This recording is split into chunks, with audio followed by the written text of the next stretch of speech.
Tadi kita periksa saksi saudara Karsa, ternyata berbeda keterangan dengan saudara saksi. Seolah-olah ini masalah uang nih lempar-lemparan. Siap, Bapak. Nah, lempar tanggung jawab nih kalau kita melihatnya gitu. Siap, Bapak. Saya ingatkan Bapak ini polisi penegak hukum, sudah disumpah, jadi double konsekuensi hukumnya ketika saksi bohong. Siap. Saya ingin ketegasan dari saksi bahwa tentang uang 30 juta itu, 30.400.000 itu dari mana dapatnya? Mohon izin Pak, saya sedang ada di Polsek, ada anggota yang mengantar ke Polsek. Saya sampaikan saya lupa, mohon izin Pak, siapa. Tanggal berapa itu? Hari pertama langsung. Hari pertama berarti Ya. tanggal 18. Baik, tanggal 18.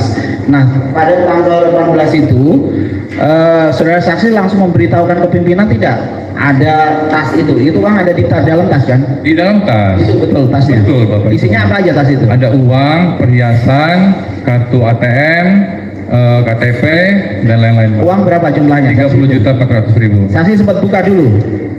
Kayaknya nggak pernah dibuka awal-awal Pak. Kita buka bareng-bareng waktu itu. Bareng-bareng sama siapa? Ada Pak Yosep, Pak Mul, saya, dan anggota di situ ada Pak. Nah, pada saat itu ada tas dan berisi uang dan perhiasan itu, saksi memberitahukan tidak? Memberitahukan Pak, melaporkan. Pak Kanit Pak.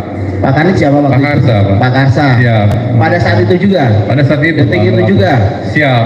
Setiap ada kejadian saya laporin Pak Taufik. Dilaporkan. Nah, Kan baju saya laporkan juga kayak gitu. laporan saksi apa ke Pak Karsa? Ini ada tas kan gitu. Pernah dicek agar dihitung apa aja dalamnya itu kan gitu. Terus oleh itu kita cek bareng-bareng oleh Pak Yosep, Pak Mul, kita hitung sesuai lalu dibuatkan berita acara. Berita acara apa? Barang ini Pak ada apa aja Pak barang-barang itu. Nah, itu pada saat saksi bicara ke saudara Karsa, Kanit Anda, saudara saksi, bicaranya apa? Ini uang dari TKP Siap. disita atau titipan? Mohon izin Pak, ini kan dari TKP. Pak Kanit mohon petunjukkan, saya kan selalu Pak, saya anggota bukan Kanitnya Pak, saya lagi Pak, saya nggak berani mengatur Kanit saya Pak, kan gitu. Saya anggota melapor Kanit, mohon petunjuk dan arahnya ini masalah BB yang kita dari sana seperti apa kan gitu. Ya sudah, kalau ini kan karena mohon izin kami takut hilang dan sebagainya, awal-awal kita titipkan saja ke keluarganya. Titipkan saja ke keluarganya dulu, buatkan berita acaranya kan gitu, apa saja isinya, biar kita nggak salahkan pimpinan. Nanti sewaktu diminta oleh pimpinan, barang-barang tersebut sudah dititipkan di Pak Yosef. Penyerahannya itu tanggal berapa kepada Yosef? Mohon izin Pak, saya lupa tepatnya Pak. Pada hari itu juga atau beberapa hari kemudian? Beberapa hari kemudian Pak. Tanggal 24, 25, 23, 20? Saya lupa Pak. Lupa, baik. Ini saya yang memberitahukan kepada saksi tentang keterangan Pak Kanit, saksi tadi ya, Pak Karsa, bahwa saksi tahunya pada tanggal 25 itu barang sudah ada di meja saksi Pak Karsa ya. Siap Pak. Kata saksi ini barang titipan dari Yosef yang harus dikembalikan begitu. Jadi di situ posisi Kanit hanya langsung menjalankan instruksi saja. Nah itu betul apa salah? Mohon izin Pak, Pak Kanit saya udah tua lah Pak. Kadang-kadang dia lupa Pak. Saya yakin Pak ya Karsa lupa. Umur berapa Kanit itu? 57 Pak. Masih aktif kan sekarang? 1 tahun lagi pensiun Pak. Siap. Tugas di mana? Pak Kanit di pos Jalan Cagak. Baik, sekarang masih di sana? Masih Bapak. Saksi berada dikonfrontir tentang keterangan tadi itu? Siap Bapak, saya pasti melaporkan keterangan ini Pak ke Enggak, saya juga sudah. Saksi berada tidak dikonfrontir dengan Kanit Anda? Siap, berani Bapak.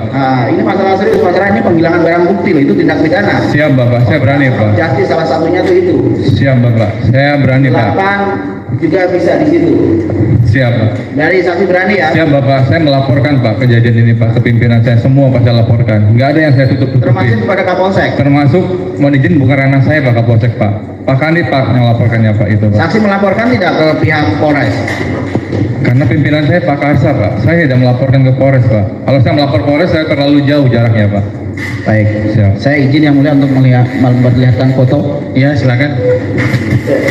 Siap. Ini belum selesai.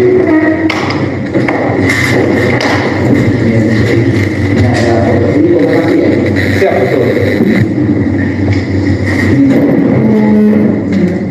Anggota Polsek Pak Dede. Pak Dede. Siap.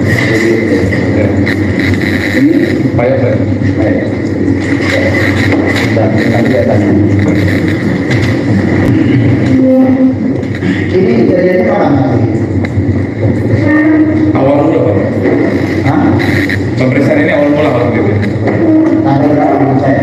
18. 18 Agustus. Ini setelah kejadian, setelah Yosef dibawa dari SMA tadi itu. Dari SMA betul Pak. Dari SMA ini yang bawa siapa? Saya dan rekan saya. Nah, baik. Nah, ini berapa lama kejadiannya? Si Pak Yosef ini diinterogasi oleh saksi. Izin Pak, waktu itu perkiraan saya sekitar jam setengah 9 Pak ya, 8:09 sampai kepotong ada Ibu Kapolres Pak, jam 11.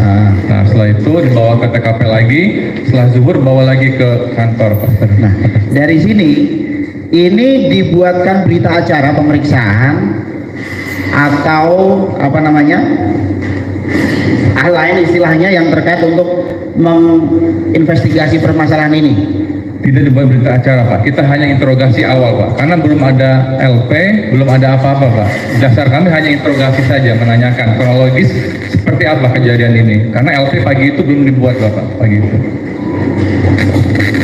Nah, kejadian ini juga Pak Kanit tahu.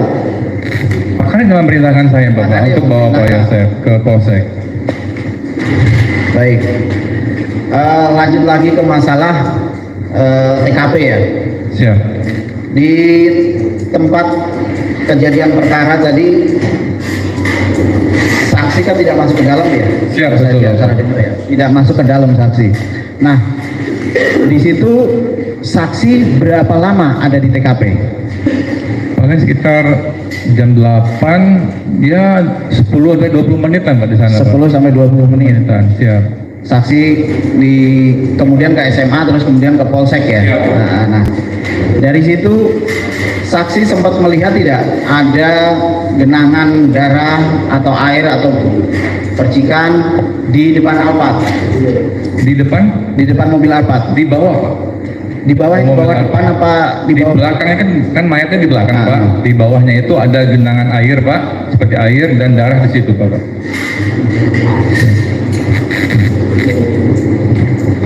Nah, di situ apakah ada tidak di saksi kan dekat dengan pintu depan rumah ya? Pintu depan rumah. Di depan, saya di belakang Pak, di tengah-tengah garasi ini Pak. Jadi membelakangi pintu depan. Membelakangi pintu depan. Ya. Tapi saksi masuknya dari mana? Di samping Pak. Dari samping itu dari lorong itu ya? Lorong, iya, iya. Apa namanya kebun itu ya? Siap. Nah, saksi tidak melihat pintu depan kebuka atau tidak? Kalau mohon izin kelihatan terbuka sedikit Pak waktu itu. Ah. Siap. Nah, saksi sempat melawak ke dalam nggak? Lihat apa nggak? Enggak berani masuk ya Pak, karena kan udah anggota kan macam polis lain Pak. Kita menyuruh warga supaya keluar di pinggir kayak gitu Pak. Pada saat itu ada berapa anggota yang datang di situ? Ada Pak Karsa, Pak Aceh, Pak Dede, setelah itu Pak Roni menyusul Pak gitu. Nah, saksi pada saat itu sempat melihat nggak kondisi dalam rumah itu seperti apa? Tidak Pak. Sama sekali. Tidak melihat Bapak seperti apa. Tirainya terbuka atau tidak? Tirai rumah. Itu kan kacanya lumayan besar nih kemarin kita olah TKP itu. Melihat tidak? Siap, saya tidak fokus ke tirai Pak. Nggak melihat ke sana saya Pak, nggak melihat. Saksi di sebelah mobil Alphard itu sebelah mananya? Sebelah kanan. Ini Alphard, di belakang Alphard ini dekat BMW Pak. Oh, saksi nggak sampai ke samping ya? Siap enggak Pak, dekat BMW. Samping ya? Dekat BMW. Nah, saksi melihat tidak ada apa namanya tim Inafis datang? Saksi lihat ya? Saya nggak bertemu tim Inafis Pak, karena udah di Polsek saya. Nah, dari tim Polres datang, saksi tahu nggak? Polres, wah itu pagi-pagi saya belum ketemu Pak, mana Pak? Siap. Saya beralih ke masalah MICS ya. Iya, Siap. baik Pak. Nah, kita lanjutkan, sudah beralihkan ke Mimin CS ya. Nanti lanjutkan setelah maghrib ya. Oke. Setelah sidang diskor ya.